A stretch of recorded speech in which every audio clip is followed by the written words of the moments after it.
morning, everybody. It's been a long time since you've seen this face. I know. I'm on my morning tea break. I'm having a little cup of a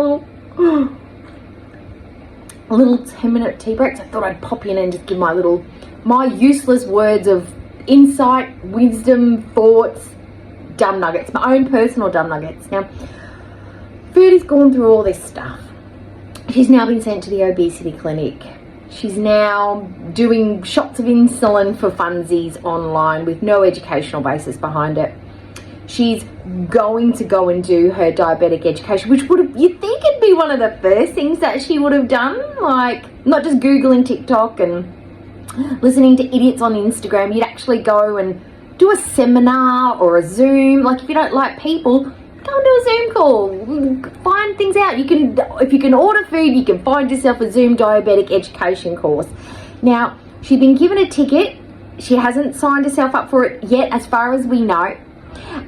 She's now on the insulin. The metformin's not working. Now she's also on medications for kidney problems and the heart. She's got some edema, so heart and everything's messing up. And I did find out an interesting fact about diabetes, because I'm doing a little bit of research on my own. Diabetes affects your heart muscle. It thins your heart muscle. Yes, it does. It does another diabolical thing to an already failing organ. Wonderful. She's really done it to herself. Now, how's Foodie got herself here? I say it's her defiance, ego, ED, her addiction, and just basic laziness.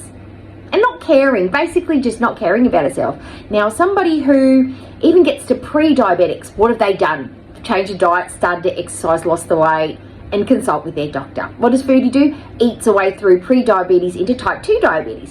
What does Foodie do when she's on type 2, when she gets type 2 diabetes? She decides that she's going to feel really poorly. Well, doesn't decide, she gets to feel real poorly, resets the palate, and then continues for an entire month to eat like carbs are coming to an end and she's never going to see them ever again. Eats all the rice, all the breads, all the sugars, a plate full of cakes. What does she do? She doubles down and tries to eat through her meds, uses her meds to control the sugars. What happens when that doesn't work? She now moves on to the insulin. So she's literally doing the exact opposite of what most responsible, level-headed, rational people will do. She just moves from one stage to the next bad. It's like she's leveling up in the diabetes. So what's the next stage? Medical professionals, what happens after insulin is non-effective? Or if you misuse insulin and you try to eat through insulin. So if you try to binge eat, because she's going to try and control the sugars. Here's what I think she's going to do. Try and control the sugars with the insulin. And then she's going to still try and go back and eat like she normally does and what she craves and what she likes, and use the insulin to control the sugars. What happens? Because I don't know. I don't know what happens if you try and eat through insulin. And she's still not moving. She's still just letting everything sort of settle. The sciatica, the liatica, the laziness. It's still all there. She's got herself there because she's not grown up enough to take care of herself. End of. Absolute end of. That's it. She's not grown up enough to be responsible. And Salah's still a fucking wanker. Still a dickhead. Just driving her to all these doctor's appointments instead of putting his foot down, because he really truly loves her. He truly loves her, guys. You shouldn't be eating this. I'm not getting you any more takeaway.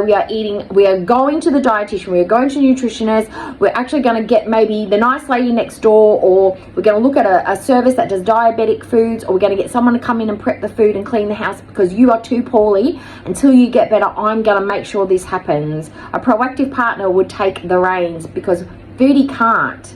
Foodie won't, because she's useless. And way to go. Yes, paid expensive medical treatment is often going to be better than an overwhelmed, under-resourced public universal system. That's all I'm saying. If you had patience and the willingness to attend appointments, you could have got help much sooner whilst you were living in Canada. But you chose not to, so here you are, paying out the arse in Kuwait. Bullshit, it cost you that much in KDs.